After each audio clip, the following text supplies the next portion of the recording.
1 Samuel 22, David at Adullam and Mizpah. David left Gath and escaped to the cave of Adullam. When his brothers and his father's household heard about it, they went down to him there. All those who were in distress or in debt or disconnected gathered around him, and he became their commander. About 400 men were with him.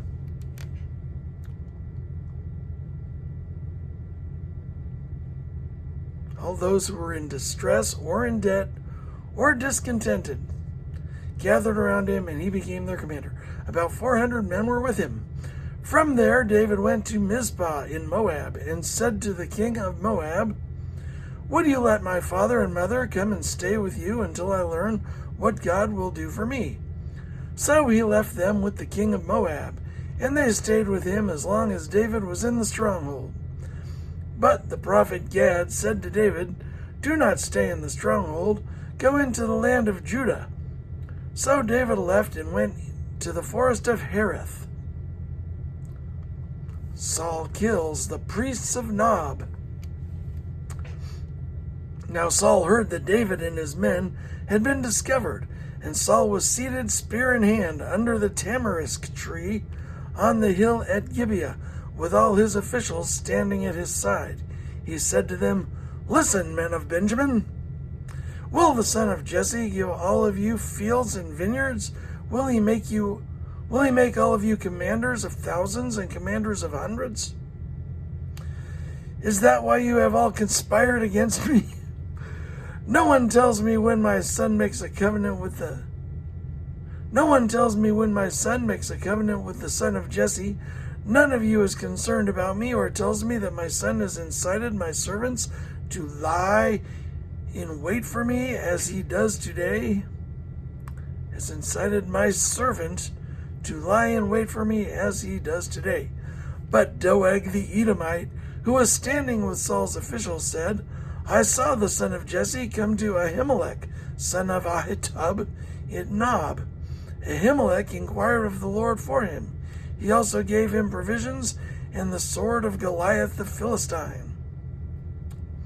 Then the king sent for the priest of Ahimelech, son of Ahitub, and all the men in his family who were the priests of Nob, and they all came to the king. Saul said, "Listen now, son of Ahitub." "Yes, my lord," he answered. Saul said to him, Why have you conspired against me, you and the son of Jesse, giving him bread and a sword and inquiring of God for him, so that he has rebelled against me and lies in wait for me as he does today?" Ahimelech answered the king, "Who of all your servants is as loyal as David, the king's son-in-law, captain of your bodyguard, and highly respected in your household? Was that day the first time I inquired of God for him? Of course not. Let not the king accuse your servant of any of his father's family, for your servant knows nothing at all about this whole affair."